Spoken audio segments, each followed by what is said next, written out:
Hey everyone, this is Sean Deveney from Heavy.com Sports.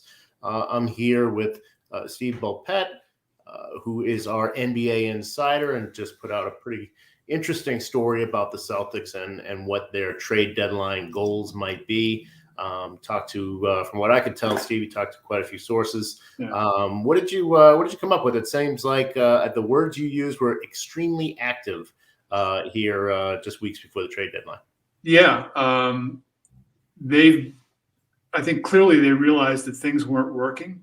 So they've got to make a move. They'd like to clear out some space too, like get out from under the tax to give themselves some flexibility. But they've been really active, talking to people, being open to different ideas. The one caveat is that the calls, most of the stuff I got in before today, but the calls I made today, there were a couple of GMs that were a little curious as to, the Celtics played really well yesterday. They haven't had their rotation, their 8-man rotation, or their most common 8-man rotation together very much. And so people were wondering whether that might make them, relax a little bit, be more willing to play out these next couple of weeks and see if A, they stay healthy, and B, if they do, how well this group performs. But then again, as we've seen, they've played some great games and followed it up with too many just, snickers. So yeah. So the question is whether what they saw last night, which was this dominating performance over the Wizards, whether that would change their outlook on the trade deadline. I want to say hi to a couple people who have checked in here, KC and Tim Stone. Tim's wondering if there's an under the radar point guard that the Celtics are looking at, and that kind of gets into something where I think the under the radar point guard might already be on the roster. Yeah, I mean, that was one of the things that we've talked about before, how guys usually can make a significant leap from year one to year two because they know what they don't know, and they spend the summer working on it and all those things. But Peyton Pritchard was good last year as far as pushing the ball, which is a real problem for the Celtics. They don't do that enough. They're one of the slower teams in terms of pace in the league. But yeah, I mean, he had a great summer, and but he kind of got buried. He's played more of late with some injuries and some COVID situations, and he's played well. He's a shooter. Aaron Nesmith is a shooter, but it's hard to be a shooter without opportunities. We mentioned it. If each shot is an event, it's hard to get in a rhythm and to be able to shoot more instinctively. Yeah, and Nesmith at 23.5% on threes. I think most anybody who's watched him over his career, going back into college, he had the injury in college, so it wasn't a full picture. But just the way he's developed, 23.5%. That's not who this guy is. No, you look at his mechanics and beyond that, his energy, and when he gets in a game for a while and is allowed to play through a mistake or two, which the other regulars are allowed to play through some god-awful mistakes. You see him not only be more in rhythm on his outside shot, but also, faking onto the closeouts and driving. And his defensive energy has been there from the get-go. I mean, he started to play well toward the end of last year. Yeah. Again, had a really good summer. Summer league is not the NBA. But he clearly looked as if he gained from what he did last year and had added to it. So, but yeah, again, I mean, you're right. Like you always get these guys in the summer league who, you just watch them and you say they should not be playing in summer league right now. And this past summer league, he looked like he was one of those guys, and that made me think that this guy's, he's ready for some primetime action. Then they bring in Josh Richardson, and I think that's kind of what one of the thrusts of your story was, they brought in Richardson, they brought in Schroeder, and they kind of buried some of the guys who maybe were ready for some more playing time. Talk about that a little bit. Well, the moves they made this summer were like, hey, let's see if we can get a couple of veterans or some veterans, more than a couple, around Brown and Tatum, and see if we could, maybe that turns it back on. I mean, they'd been to the conference finals with 3 out of 4 years, and then last year was a 500 year, and they get bombed out in the first round. So they wanted to give that a shot, I think. And as we get into deeper in the story, they got off of Kemba's contract and his knee issues. They bring back Al Horford, but they also send out a first-round pick, which becomes Alperen Sengun. And there's a guy that is ridiculously young, 19 now, and is raw and all that, but could be, some people are telling me, hey, he could have been the Celtics. He could have been the Celtics starting center for the next 10 years. How well that combination of he and Rob Williams works together. But you'd have two good young big men on very team favorable contracts. They made the decision to go with more veterans. Say, hey, maybe we can fix this now and go from here. But I think when they saw the guys come into training camp, what I mean is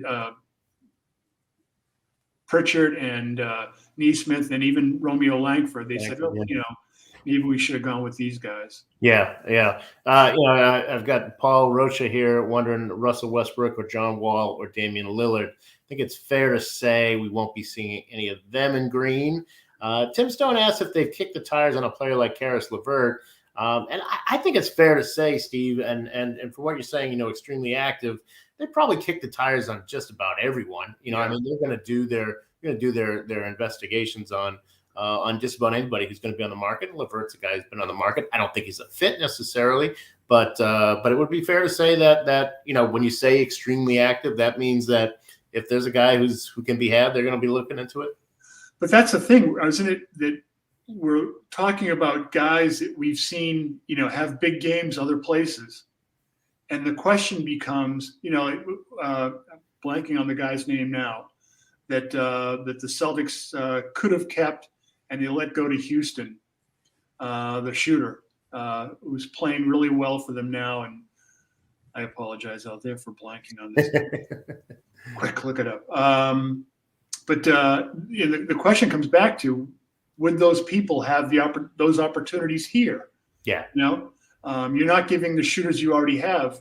He was a guy that was like, you were looking at, do you keep him or Jabari Parker? And you chose to keep Jabari Parker. But, again, so you have guys here that you're not giving the opportunity to. Are you telling me a guy that would have been fighting for the last roster spot, he would have gotten the same kind of opportunity that he's getting elsewhere? These guys like Karis LeVert and people who've put up numbers elsewhere, cool. But are they going to get the opportunity and the reps and the shots and the touches here? And that goes back to one of the big issues that teams trying to get away from is ISO ball, keeping it so people do get touches. Yeah. And but just in terms of the trade situation and how things look from that perspective, we mentioned Schroeder is a likely guy who I think I'd be surprised if on February 11th he was still a Celtic. But what about Josh Richardson? We mentioned Neesmith. He's probably the biggest impediment to Neesmith getting more time, and maybe to an extent Langford as well. Yeah, I'm not sure, because I know that like Schroeder has had some good games and some not so good games. He's been good for the team at certain times. He's slowed the ball down. He's killed their pace at other times. And he's also in a situation where he's on a 1-year contract. They're not going to be able to re-sign him. They can only offer him the 7-something million, so they're not going to be able to keep him. So, the only reason I think he would stay is A, if you just can't find anything for him, which I don't see that being the case, or B, as we talked about the caveat, do you say, look, these next couple of weeks, the Celtics will really pick it up, grab a bunch of wins, and show that they're starting to play the kind of ball that you've been begging, the coaches have been begging them to play the last couple of years. passing, cutting, those kind of things. So, I think those are the things you'll see, but I tend to agree. It's hard to picture them really turning it around and showing a real modicum of consistency over the next couple of weeks that would make you want to keep this group together and ride it out. Yeah. I mean, 17 days, after what we've seen really over the last 2 years, and they haven't been healthy, and there's all the things that you can put an asterisk there. But, from what we've seen, I don't think the next 17 days are really going to be, so mind-bendingly different than what we've seen before that all of a sudden you're going to change your approach. I think, look, they got to play the young guys at some point. Langford's up for an extension, right? And Neesmith's not far behind on that. And you have to make these decisions on these guys, so you got to get them on the floor. And Langford's been playing really well. Defensively, even blocking shots. And for a smaller guy, for a non-center, non-power forward guy, if that kind of guy's blocking shots, that means he's playing a really solid defense.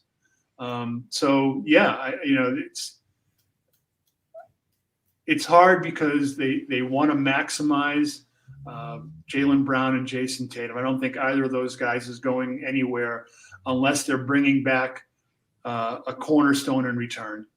But I don't see it right now. So with those guys, so you've got to build around them. And the question is, if you keep what you have and it's not going to work, which is kind of what they seem to have decided pretty strongly before a couple of decent games recently, then are you going to be just spinning your wheels? Yeah. I think the other big question too that I would have is, okay, you put Schroeder on the market. What are you getting back? Because everybody knows what their situation is, that they're not likely to keep him, that he's a rental, that whoever gets him is going to be then in that same situation. They're not going to be able to keep him. Are you looking at maybe a couple second-round picks? And at that point, if you're the Celtics, do you say, well, I'd rather just have the guy on the team, and in case we make a run, we still got him. So it's going to be tough for them, I think, to really drum up a big market for Dennis Schroeder at this point. I don't think they're looking for something huge, in return. I think, you take his money, they'll be happy with that, for those second round picks that never get conveyed. Yeah. Right. But if you keep him here, is he in the way of what you're trying to do? Yeah. Is he too much of a lure to reach for? Is he too, kind of too close by to not play? I don't think they'd ask a whole lot, but they do have the interest, obviously, also, in getting below the cap and getting below the luxury tax and things up below the luxury tax. The way things are now, like every team has some kind of traded player exception, and you can take a player into a traded player exception and not send the money back. So the Celtics then basically just lose that $6 million off their cap, which puts them under the tax, and then they get a second round pick that's, I love the second round picks that are protected for like pick 32 to 58. So they only get conveyed if they're like 59 or 31. Only be conveyed on July 29th exactly. of a leap year if it snows more than 5 inches in Flagstaff, Arizona. Right. So it might wind up being that kind of deal with Schroeder where, maybe you get a second round pick that might eventually convey, but you're probably looking. I think you'd have value to a team out there that's that is playing for right now and has a legit shot. Dallas is a team that I've heard for sure. If you've got a shot at the playoffs, then he's a guy who, if you're bringing him off the bench, he's very inconsistent and kind of rubs teammates the wrong way. We all know what his history's been, but if you need him for 3 months. You'll put up with it because he's going to win you some games. Yeah, and he's done that. He's done well here at times too. But it's like he's kind of got the Calvin Coolidge thing going. I do not choose to run. For all you history buffs out there. So the last thing though, before you see this, is just in reading the story, and please check it out at heavy.com on the Celtics page. Really interesting inside sort of stuff. Steve talked to a lot of people about it. But one of the things that seems to come out from the people that you talk to is that I don't want to necessarily put it on Ime, because I think it was a problem before him too, is that they haven't done a really good job of developing the young guys that they've had. Obviously, you've got Brown and Tatum, and I don't think you should neglect them. We've seen Robert Williams come along. That's he's obviously had a very good year this year. But a lot of these other guys, they've sort of let them languish a little bit. Well, yeah, because they're kind of caught between the devil and the deep blue sea here, because you've got some guys that you think, or that have a chance to get you somewhere good now. And are you playing guys in who deserves minutes? And sometimes you have to bite the bullet. I think I brought up in the story, I hope I did, the Miami situation with Duncan Robinson. There's a guy that said, look, they identified him. He's a shooter. We're going to make sure he gets his opportunities. And they nurtured him. And you see what they've gotten out of him over time. Yeah, he's not the A1 on that team, but he's plays a key role. And if they're going to go places, you need guys like that are good shooters, that have the talent to be good shooters, but also, especially with young guys, you have to nurture their confidence.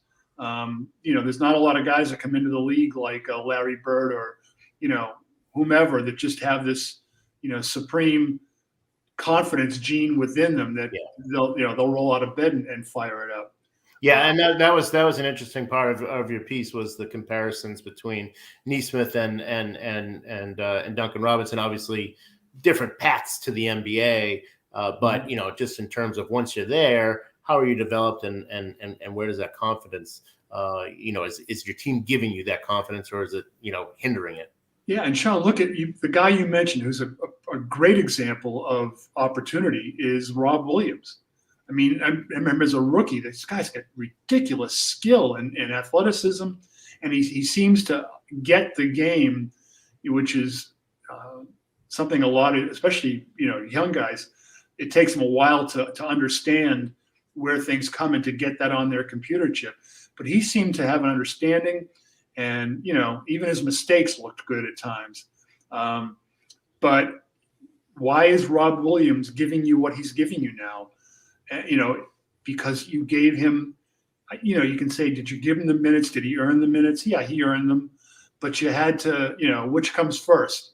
The playing time, or the, you have to, how do you get the opportunity? Yeah, if you've got Tristan Thompson there, then then you're gonna. That we saw how that worked out. And then you have Tristan Thompson and Daniel Tice, and that means that Rob is down the line there. So yeah, I really liked the idea of Şengün and Williams playing together. That's that would be something that you have to think about. Was Şengün's going to be? I like the kid. I like his game a lot. Just a tough kid. Doesn't Yeah, there's a lot of good stuff there, but in him, we'll see how that works.